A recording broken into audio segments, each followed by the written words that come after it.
What if I told you Hollywood's golden age was hiding its dirtiest secrets? These 17 legendary women risked it all. Careers, reputations, even their lives for forbidden love. And the truth is wilder than the movies. Elizabeth Taylor, the violet-eyed rebel.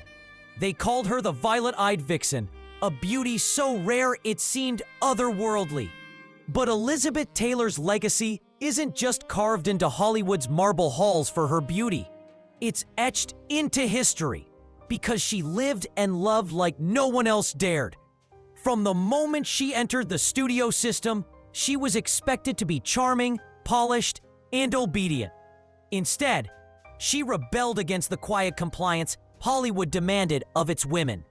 For Elizabeth, love wasn't a gentle current. It was a tidal wave. By the age of 26, she had already experienced a lifetime's worth of passion and heartbreak. She had buried her third husband, Mike Todd, the man many believed to be her truest love, after a sudden plane crash shattered her world. Before the grief had even faded, she shocked America by marrying Eddie Fisher, a move that betrayed not just Debbie Reynolds, America's sweetheart, but the wholesome fantasy the public clung to. The press branded her a homewrecker, and Elizabeth became both despised and irresistible in equal measure. But perhaps her most infamous love story was with Richard Burton. It began on the sprawling set of Cleopatra. Both married, both impossibly magnetic. What started as a spark ignited into an inferno that burned on the front pages of newspapers across the world. They fought with the intensity of two storms colliding. Crystal ashtrays hurled across yachts, shouting matches in public, reconciliations in private. The Vatican labeled their affair erotic vagrancy. Paparazzi camped outside their home. Rumors swirled endlessly. Affairs with co-stars, whispers of liaisons with royals. But when asked why she married so many times, she famously replied, "I only slept with men I was married to." How many women can make that claim? Behind the glamour was a woman who wrestled with her own fragility. The bottle became her comfort and her curse. Her health faltered, but her spirit never bent to the court of public opinion. She was scandalous, radiant, and unafraid to live her truth in a world that demanded women apologize for wanting more. Elizabeth Taylor wasn't a victim of love, she was its architect. Her romances were cathedrals of passion and destruction, built high enough to scrape the heavens and collapse in glorious ruin. And even when her name fades from memory, the scent of her perfume will linger, like smoke after a fire, in every love story, daring enough to burn as brightly as hers. Ava Gardner, Sinatra's siren. They called her the most beautiful animal in the world. Ava Gardner was the kind of woman who didn't just walk into a room.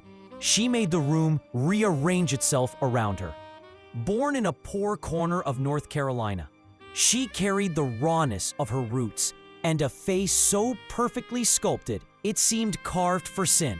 She didn't chase fame. Fame hunted her, caught her, and spent the rest of her life trying to tame her. In Hollywood, she married first the boyish charmer, Mickey Rooney, America's favorite on-screen son-in-law. But his infidelity and arrogance cut their marriage short. Then came bandleader Artie Shaw, whose intellect she admired, but whose constant belittling of her lack of education left deep bruises. And then there was Frank. Frank Sinatra was not just another chapter in Ava's life. He was the epic. Their relationship was a thunderstorm, violent, thrilling, and impossible to ignore. They fought in public and kissed in alleyways. They drank together like the world might end in the morning. When Ava demanded a divorce, Frank famously swallowed a bottle of sleeping pills in despair. He survived, but the guilt Ava carried from that moment never left her. They would marry each other in spirit over and over again, not in law, but in the pole that kept them circling back to one another. The love of my life, she called him, even after he'd broken her heart into 100 jagged pieces. But Frank wasn't the only man drawn into her orbit. Ava collected lovers the way others collected postcards. Matadors, dukes, actors, even a Spanish bullfighter who tattooed her name on his chest. She lived without apology, refusing to belong to anyone. And that was precisely what made her so dangerous. Hollywood didn't know what to do with a woman like Ava.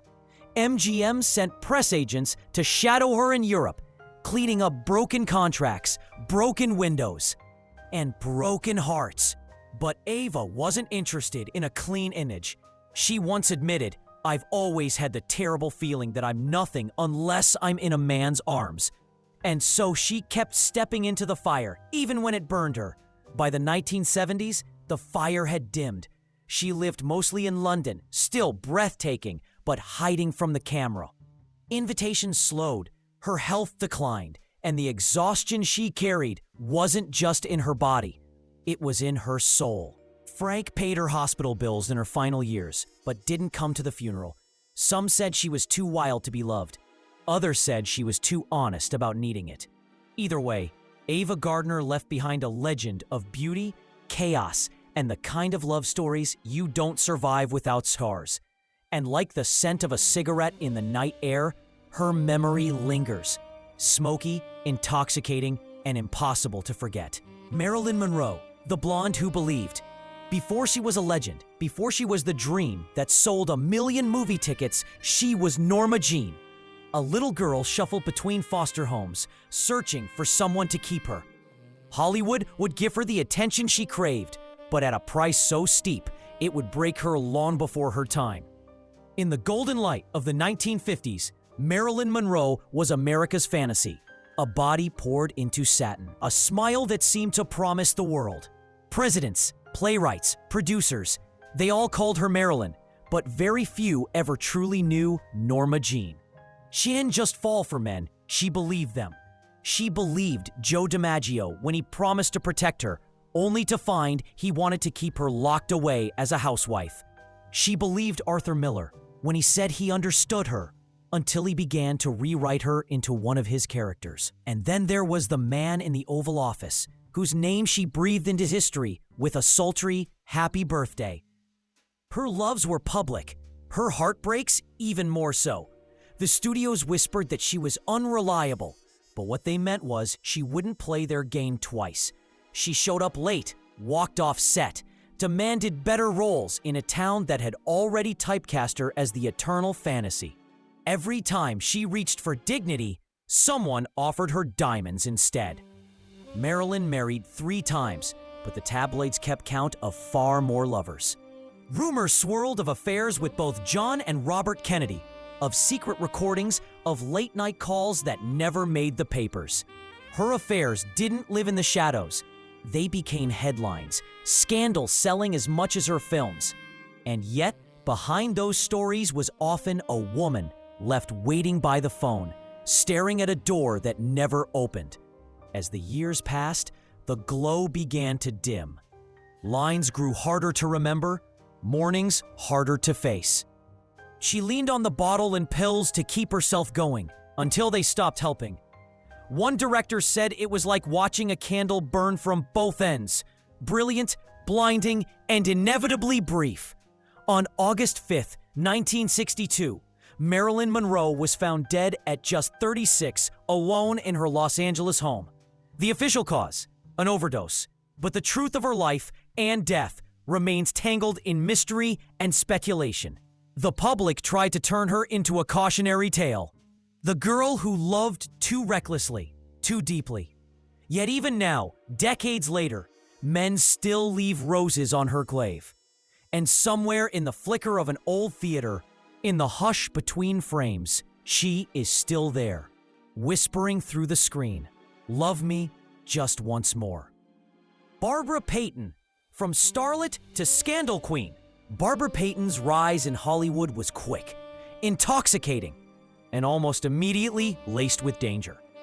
She had cheekbones like switchblades, a walk that made studio men forget their vows, and a fearlessness that felt like trouble before she even spoke. In the early 1950s, she seemed destined for stardom, sharing the screen with noir giants like Gregory Peck and James Cagney. On camera, she played bad girls. Off camera, she lived them. Barbara was an open secret in Hollywood. She didn't hide her lovers, co-stars, producers, men powerful enough to light her name on a marquee. She didn't care who knew. But her most infamous scandal would turn her from rising star to tabloid cautionary tale almost overnight. It was the kind of drama even the movies couldn't stage. She was caught in a vicious love triangle between actor Franco Tone and Hollywood's bad boy, Tom Neal. Tom found Barbara with Franco one night and beat him so badly he landed in the hospital with a smashed face, broken cheekbones, and weeks of recovery ahead. The gossip columns went wild. The photos of Franco's injuries were printed everywhere. Barbara's name splashed across headlines. In the court of public opinion, Barbara was guilty of choosing the wrong man, and then choosing him again. After the beating, she stayed with Tom for a while, left him for Franco, went back to Tom, and then finally to neither. Studios were horrified. The roles stopped coming. The invitations stopped arriving. But Barbara wasn't built to fade quietly. She chased the flame anyway. New lovers, new headlines, each one a gamble that kept her teetering between notoriety and oblivion. Eventually, even Scandal grew tired of her. By the late 50s, she was broke, banned from major studios, and battling alcoholism she rarely tried to hide. The fall was brutal. She started selling herself on Sunset Boulevard, charging just enough to pay for a motel room and the next night's escape in a bottle. Once, a fan recognized her, asked for an autograph.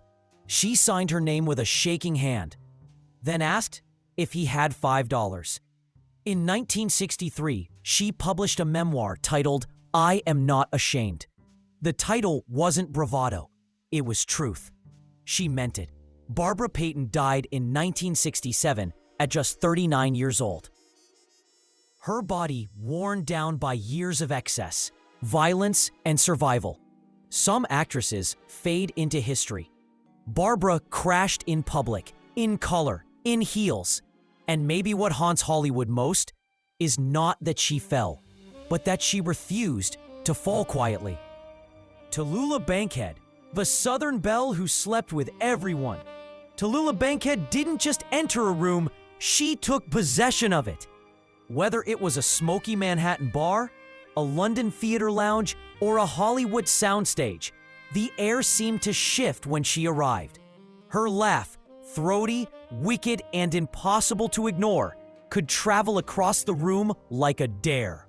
People turned to look, not because she demanded attention, but because her presence made everything else fade. Born in 1902 into Southern aristocracy in Huntsville, Alabama, Tallulah carried the pedigree of wealth, but never the restraint. Her father was a powerful politician. Her mother died when she was just a child. And from a young age, Tallulah understood two things. Life was fragile, and rules were made to be broken. When she arrived in New York to chase a career in acting, she did it her way, starting on the stage, where she discovered that the theater could contain her voice, but not her appetite for life. Her Southern drawl was as much a weapon as her wit. She'd say the most outrageous things with a smile so disarming that people often didn't realize she'd scandalized them until hours later. On Broadway, she became a force, sharp, sensual, unpredictable. Hollywood came calling, offering contracts and the promise of bigger stardom. She went, she tried, but she never let the film industry's machinery dull her edges. She would deliver a flawless scene one day, then arrive hours late the next, still in last night's gown, hair tousled, smelling faintly of champagne. Tallulah's love life was a map with no borders. She slept with men. She slept with women. She slept with whoever intrigued her in the moment. Directors, fellow actors, society women, chorus girls, politicians, chauffeurs. She didn't care about labels or the whispers. She famously claimed she'd had more lovers than the phone book had names. Whether or not that was true, everyone believed it could be. 2. Her affairs weren't secrets. They were theater, shouted from balconies, hinted at in newspaper columns, joked about over cocktails. For all her bravado, Tallulah's relationships rarely lasted.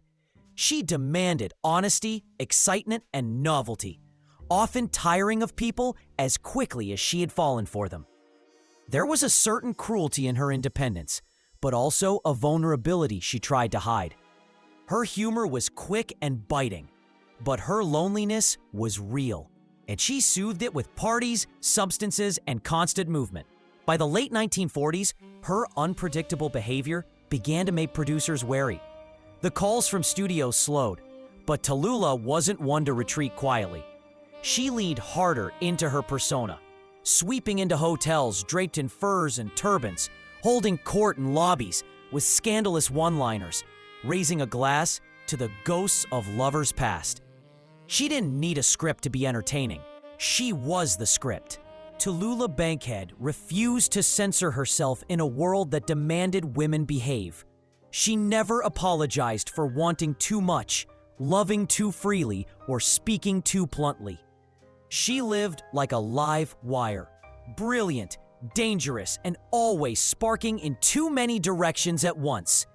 When she died in 1968, the headlines called her outrageous, scandalous, impossible. But to those who knew her, and even to those who only heard the stories, she was unforgettable. Tallulah wasn't built for quiet endings.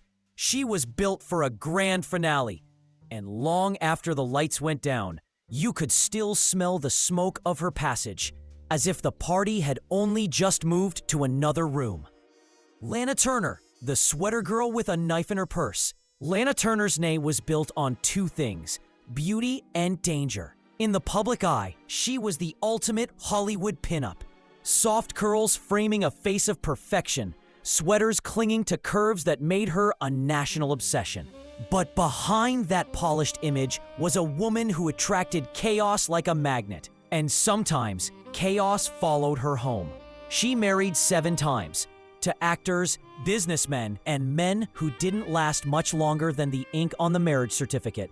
Her lovers included moguls and mobsters, but none more infamous than Johnny Stompanato, a mob enforcer who was as possessive as he was violent.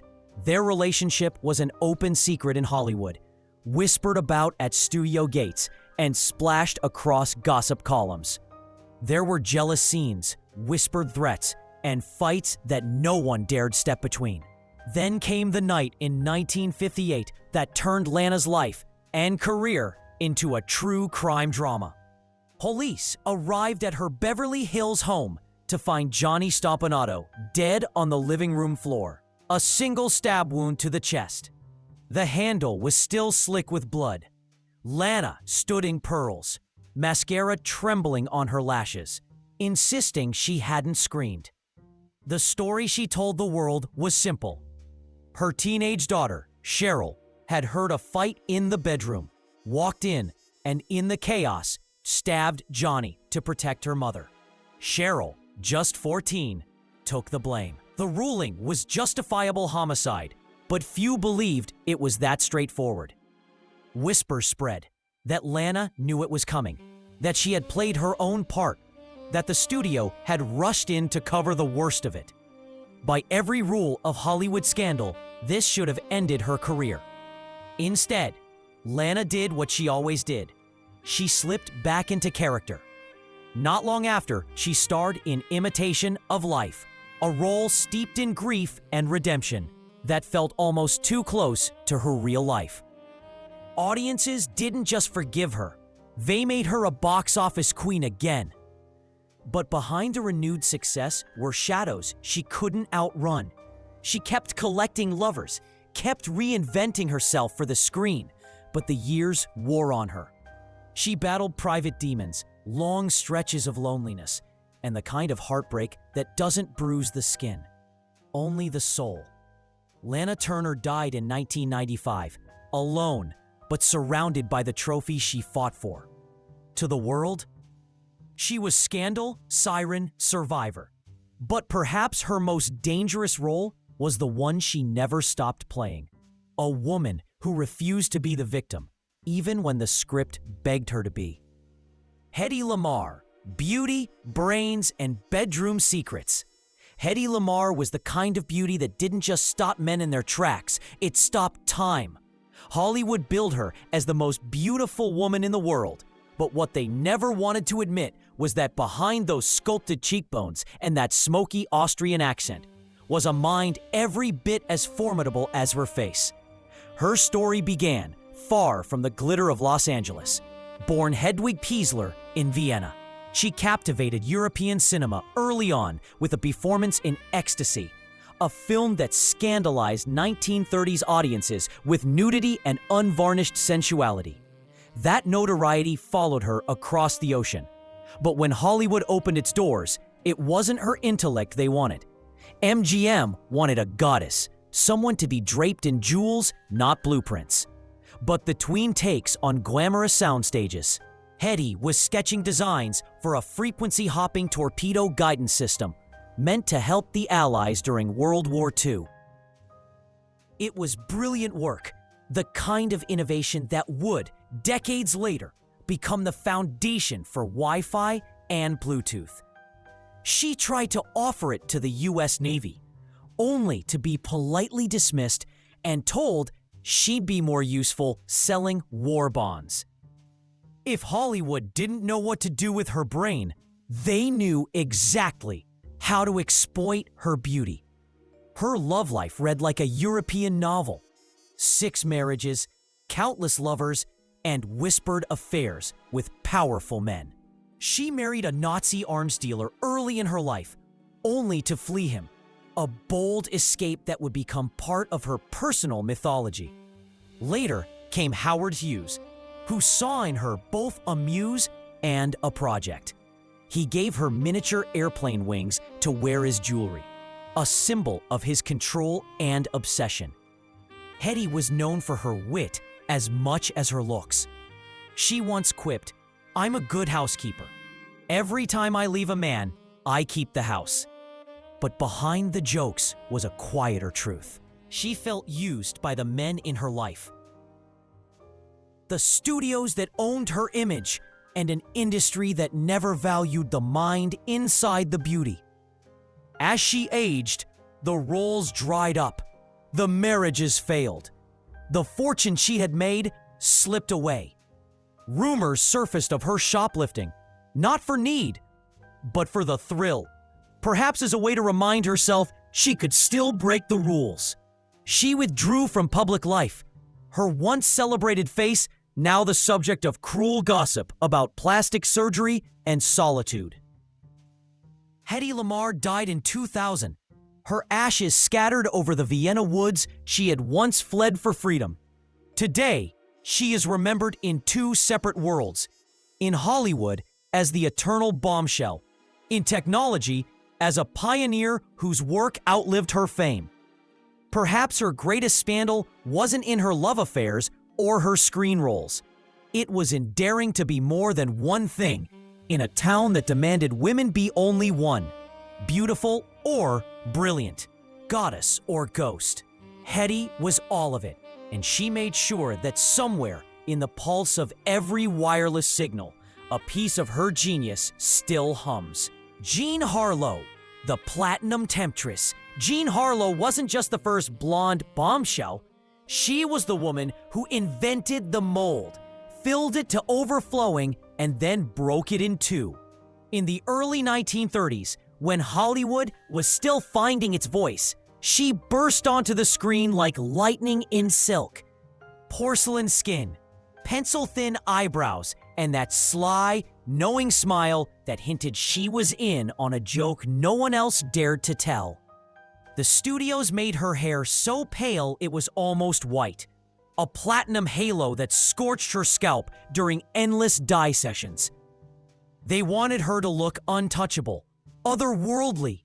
And yet, beneath the glamour, Jean lived a life as turbulent as any of her on-screen seductresses. Her personal life was shadowed by tragedy and suspicion. At just 19, she married her first husband, but the honeymoon ended in scandal. 2 months later, he was dead. An apparent suicide. The whispers of a volatile relationship and threats behind closed doors followed her forever. Jean never spoke publicly about it. Instead, she powdered her face, slipped into a gown, and returned to set as if nothing had happened. Her second marriage was to MGM's fixer, Paul Byrne, a man twice her age, whose job was to clean up the messes of other stars. But he couldn't clean up his own.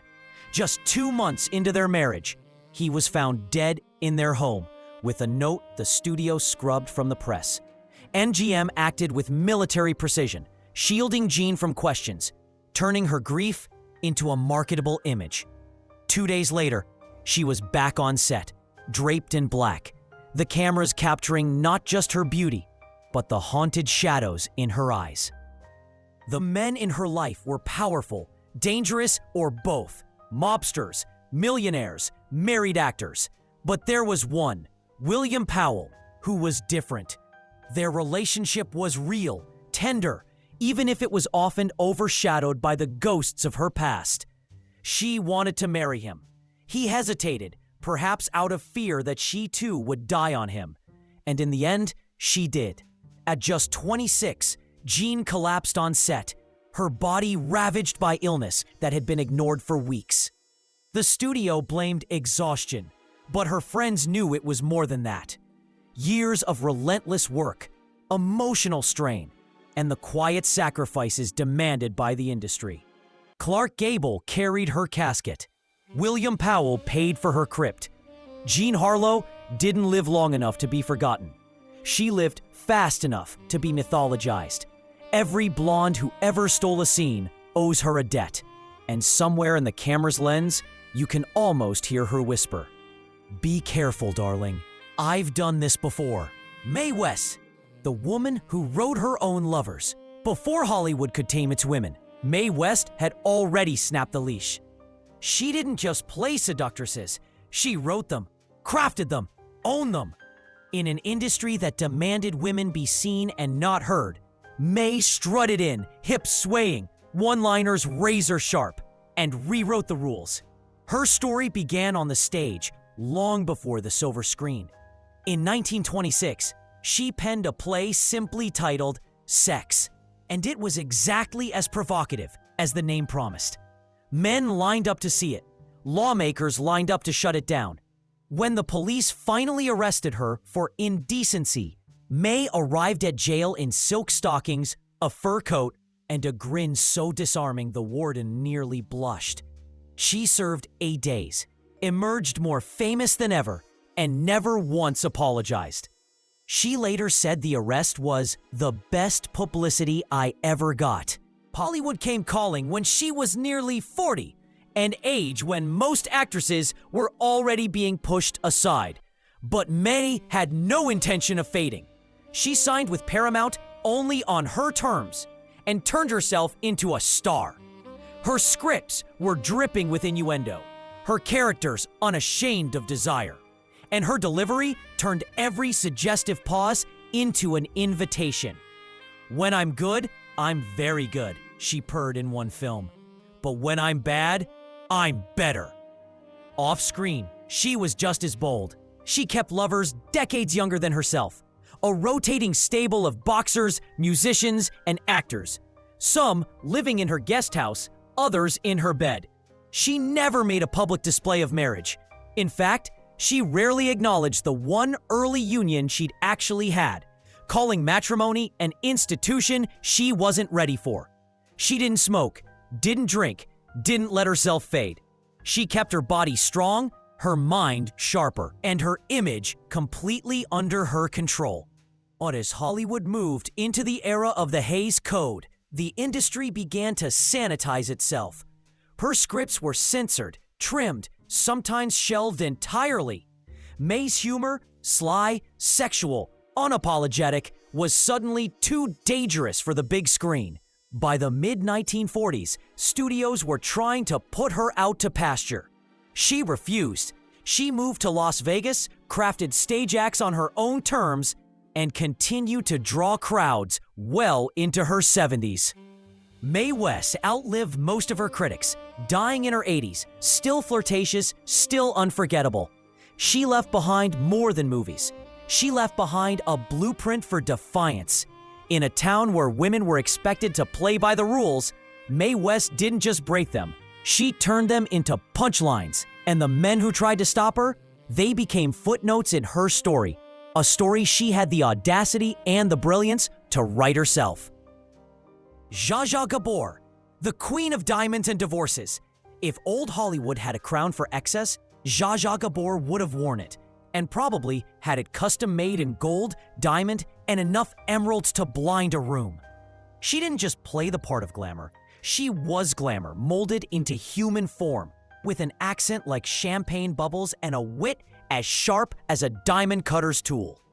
Born Sari Gabor in Budapest in 1917, Zsa Zsa grew up in a family where beauty was treated like an inheritance, and charm was as essential as oxygen. Her mother, a formidable social climber, trained her daughters, Zsa Zsa, Eva, and Magda, in the art of turning heads and holding on to the attention. It worked. By the time she reached her 20s, Zsa Zsa had mastered the ability to enter a room as though it had been constructed just for her. She arrived in America in the 1940s, stepping off the boat with a wardrobe fit for royalty and a self-confidence that made even Hollywood's elite feel underdressed. She didn't chase movie stardom with desperation. She let it come to her, knowing her real stage was society itself. She acted, yes, but her greatest role was Zsa Zsa, a creation so glittering and audacious that the public couldn't look away. Her love life was a carefully curated collection. Hoteliers, oil tycoons, actors, diplomats, a plastic surgeon, and eventually a German prince. 9 marriages in all, more if you count the rumors. Each union was a spectacle, and each divorce an even bigger one. She didn't hide her motives, famously saying, "I am a marvelous housekeeper. Every time I leave a man, I keep the house." It was less a joke than a life philosophy. But her marriages weren't quiet affairs. They came with lawsuits, public screaming matches, and headlines that read like serialized novels.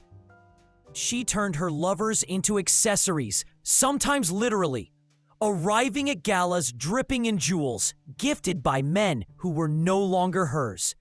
When one left her without warning, she responded by walking into a high society event the next evening in a gown heavy with emeralds, smiling as if she just won the lottery.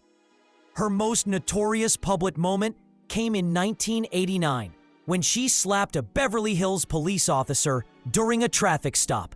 Zsa Zsa didn't just endure the scandal, she performed it, arriving at court in designer outfits, smiling for cameras, and turning the trial into a press tour. She spent 3 days in jail, wearing diamonds the whole time. Behind the spectacle, though, was a woman who understood Hollywood's unspoken rules. The industry rewarded women for obedience. Zsa Zsa weaponized her disobedience. She knew the power of excess, the way it could shield vulnerability, and she used it until the very end. As she aged, the role slowed. Her public appearances became rarer, and the tabloids that once adored her turned mocking. Her later years were marked by serious health problems, long hospital stays, and countless surgeries. Yet whenever she stepped into public view, she had her lashes curled, her lips painted, and a perfectly timed line ready. Zsa Zsa Gabor died in 2016 at the astonishing age of 99, leaving behind not just a complicated estate, but a legacy built on glitter, gall, and unapologetic indulgence. She never pretended to be innocent, never begged for forgiveness, and never dimmed her shine to make others comfortable. In a world that expected women to be quiet, loyal, and grateful, Zsa Zsa raised her glass and her eyebrow and reminded everyone the diamonds may be hers, but so was the spotlight. and she never let it go without a fight. Joan Crawford, the Ice Queen with fire behind closed doors. Joan Crawford was the definition of control. From her meticulously arched eyebrows to the crisp lines of her shoulder pads, she crafted an image as precise as a blueprint. She knew the power of appearance in Hollywood, and she wore it like armor. But behind the perfection was a woman driven by fear, hunger, and a need for love that could turn as sharp as glass. Born Lucille Fay LeSueur in 1904, she grew up in grinding poverty. Her early years were spent scrubbing floors, dancing in speakeasies, and clawing for any foothold that would get her closer to the lights of the stage. When she arrived in Hollywood, she was determined never to go back to the shadows. She changed her name, sharpened her features, and learned how to weaponize her ambition. Joan seduced her way up the ladder, but not in the way the gossip columns like to imply.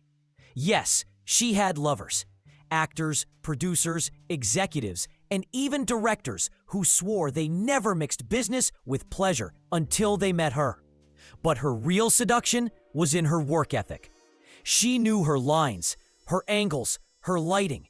She was the actress who arrived first, left last, and fought for every role as if it were her last chance at survival. Her most infamous marriage was to actor Franchot Tone. They were a golden couple on the surface, but beneath it was jealousy, infidelity, and emotional warfare. He wanted art house prestige. She wanted Oscars. They clashed until the marriage cracked apart. When he left, Joan allegedly lit a cigarette and murmured, "Now I can finally get back to work." Her perfectionism became legend and fearsome. She was said to bathe in ice water to keep her skin tight, label her hangers by the day of the week, and fire household staff for speaking out of turn. To outsiders, it looked like vanity. To Joan, it was survival. In an industry eager to discard women over 30, she made herself untouchable. But rumors stuck to her like perfume.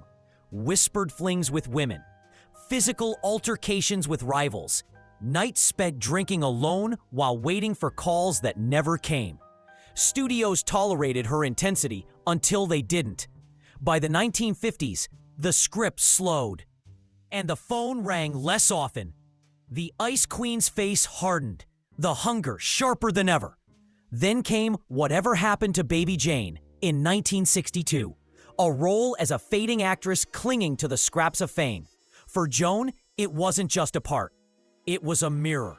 She gave the performance of a woman haunted by what she'd lost, and audiences couldn't look away. Joan Crawford died in 1977. Her makeup drawer still perfectly organized, her legacy still under debate. She wasn't warm, she wasn't sweet, but she was unforgettable. She fought for every kiss, every role, every scrap of relevance. And though many feared her, the truth is, most simply couldn't stop watching. Gloria Graham, the bad girl of film noir. Gloria Graham could do more with a glance than most actresses could with an entire monologue. On screen, she was the quintessential film noir femme fatale. Smoky voice, vulnerable eyes, and a mouth that always seemed on the verge of telling you something you weren't ready to hear. In under 10 minutes of screen time, she could steal a movie. She proved it in 1952, when she won an Oscar for The Bad and the Beautiful with a performance that lasted just 9 minutes. But her off-screen life? That was the real noir. And it was a story even Hollywood couldn't have scripted without fear of censors. Gloria married 4 times, but it was her second marriage to director Nicholas Lay that would turn her name into a scandal whispered for decades. The marriage was already unstable when, one night, Nicholas came home and found Gloria in bed with his teenage son from a previous marriage, her own stepson. The boy was just 13 when they met. Years later, when he was an adult, Gloria would marry him. When the story leaked, it wasn't just gossip. It was toxic acid poured over her career. Studios went cold. Directors who once saw her as magnetic now saw her as radioactive. Scripts stopped arriving. Friends stopped calling.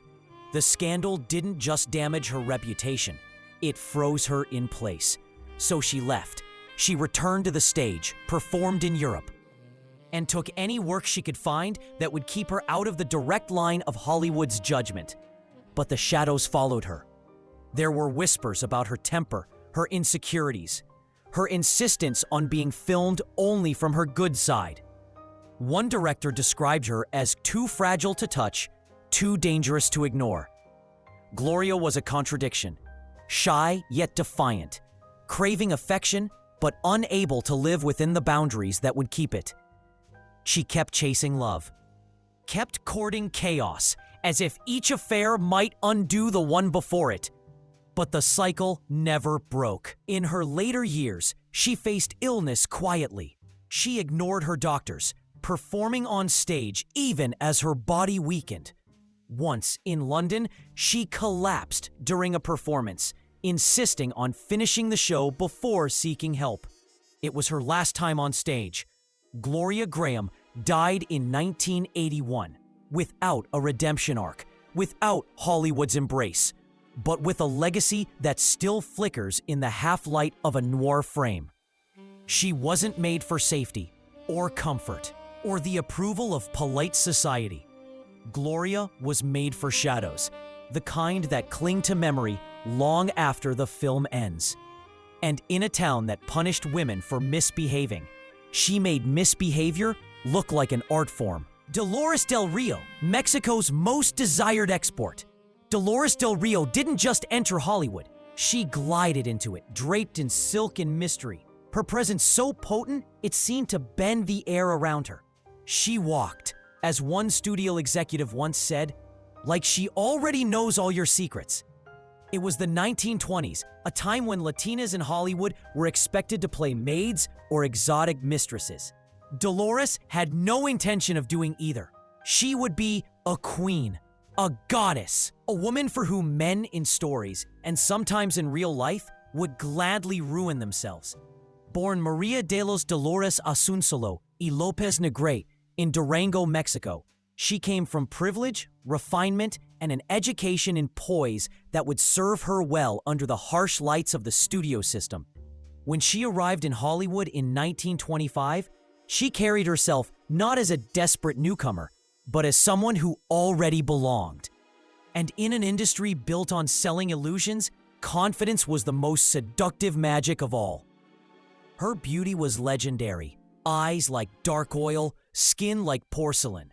But it was her control that made her unforgettable. Dolores didn't chase men. She selected them. Orson Welles, Errol Flynn, Cedric Gibbons all found themselves in her orbit, drawn by something they couldn't quite name. Her romance with Welles, nearly 20 years her junior, scandalized Hollywood. He was the young genius of Citizen Kane, she the worldly.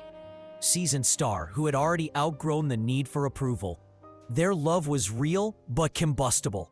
When he cheated, she left, dignity intact, no public scene, just an exit that left everyone talking. Behind the scenes, she kept a secret apartment in Los Angeles. No cameras, no reporters, no questions. Here she could entertain lovers without consequence, conduct her life on her own terms. Studio men called her difficult. What they meant was unbothered. By the 1940s, Hollywood's tastes shifted. Younger, blonder actresses were given the roles she once commanded. Dolores did something almost unheard of. She walked away. She returned to Mexico and reinvented herself, becoming a pillar of the country's golden age of cinema. There she gave performances richer and more soulful than anything Hollywood had offered her. In Mexico, she wasn't a stereotype. She was an icon. But the price of being unforgettable is that people never stop trying to possess you. Rumors followed her to the end. Secret affairs, forbidden liaisons, whispered connections to foreign royalty. She never confirmed them. She never denied them. She understood that mystery was not just protection. It was power. Dolores Del Rio died in 1983, wrapped in legend and lace. her legacy split between two worlds. In Hollywood, she is remembered as the woman who refused to be typecast. In Mexico, she is a sovereign star, still untouchable decades later. She didn't just survive Hollywood, she outgrew it. And in doing so, she proved that sometimes the greatest triumph is knowing when to walk away while everyone is still watching. Linda Darnell, desire in a silk gown. Linda Darnell was the kind of beauty that made people forget where they were. Skin like porcelain, eyes like velvet, and a voice that carried a trace of longing, even when she was smiling. She looked as if she had stepped out of a dream. But dreams in Hollywood have sharp edges, and Linda would find herself cut by them again and again. Born in Dallas, Texas, in 1923, she was shy as a child, almost painfully so, but her mother had big ambitions for her. Ambitions that would eventually push Linda onto the path to stardom before she was ready. At just 16, she signed her first contract with 20th Century Fox. The studio didn't just give her roles. They sculpted her into their vision of desire. By 20, she was already typecast as the seductress, the other woman, the temptress, the beauty men destroyed themselves for. Off-screen, the lines between role and reality began to blur. Her first great affair was with director Joseph Mankiewicz. Married, older, brilliant. Their relationship was intense and doomed, whispered about on studio lots. When it ended, it left her with the kind of ache that lingers in the bones. The kind you carry into every other relationship without meaning to. She married 3 times. Each marriage ended in heartbreak, and between them came other lovers. Some in the industry, some not, all of them drawn to her radiance, none able to quiet the restlessness inside her. By the early 1950s, the cruel mathematics of Hollywood beauty began to work against her. Roles slowed. She was too old at 30, according to the same men who had once paraded her across red carpets. The rejection stung. She began to drink, not in wild public displays, but quietly, like someone trying to mute a noise in her own head. The night of April 8th, 1965, she was staying at the home of her former secretary.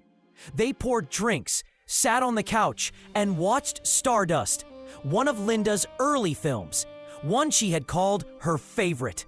She wore a nightgown, lit a cigarette, and let the movie play. Hours later, the room was on fire. Linda suffered 3rd-degree burns over most of her body. She died the next day at just 41 years old. Her death was called an accident. Some whispered it was carelessness. Others believed it was the slow culmination of a life that had been burning long before the flames. Linda Darnell will always be remembered in that silk gown, flawless, tragic, adored. But behind the beauty was a woman waiting, always waiting, to be chosen for more than her face. And in the end, it was her own image flickering on a television screen that kept her company in her final hours. The echo of the star she once was. Watching herself burn. Susan Hayward, the flame that couldn't be contained. Susan Hayward didn't just play fiery women on screen, she lived like one. With her shock of red hair, fierce eyes, and a voice that could cut through the thickest Hollywood cocktail party, she refused to be a decoration in someone else's story. Every role, every line, every look she gave was a fight for space in a business that preferred its women beautiful and obedient. Susan was beautiful, yes, but obedient? Never. Born Edith Mariner in Brooklyn in 1917, she grew up tough, with the grit of the Depression sewn into her bones. She started out modeling, but acting was where she found her weapon.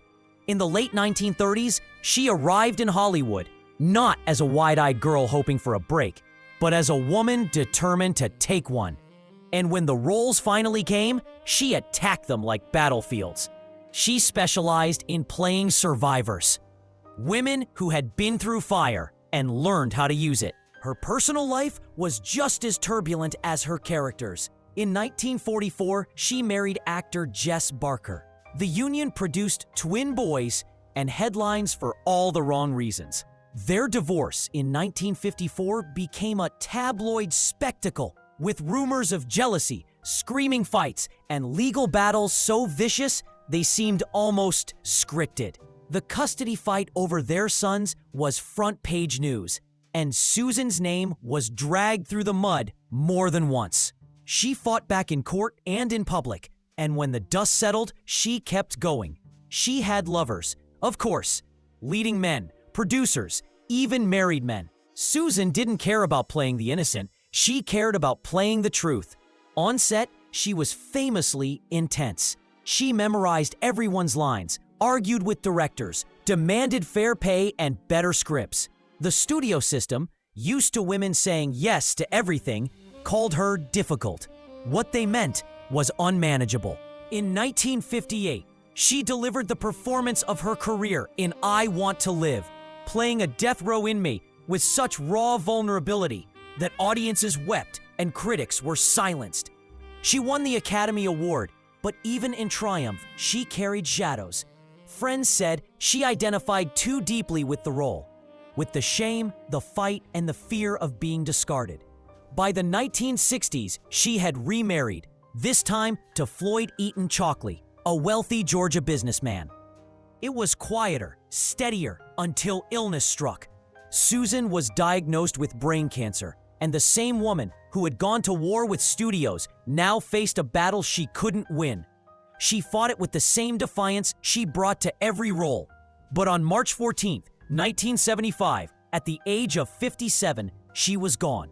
Susan Hayward burned bright, often too hot for the room. She never pretended to be sweet or safe or small. She was a star forged in fire. And even when the credits rolled, you could still feel the heat she left behind. Clara Bow, the it girl who couldn't escape the spotlight. In the 1920s, no one lit up the screen like Clara Bow. She wasn't just Hollywood's first it girl. She was the very definition of it. Her bobbed red curls, smoldering eyes, and that combination of innocence and mischief made her irresistible to audiences.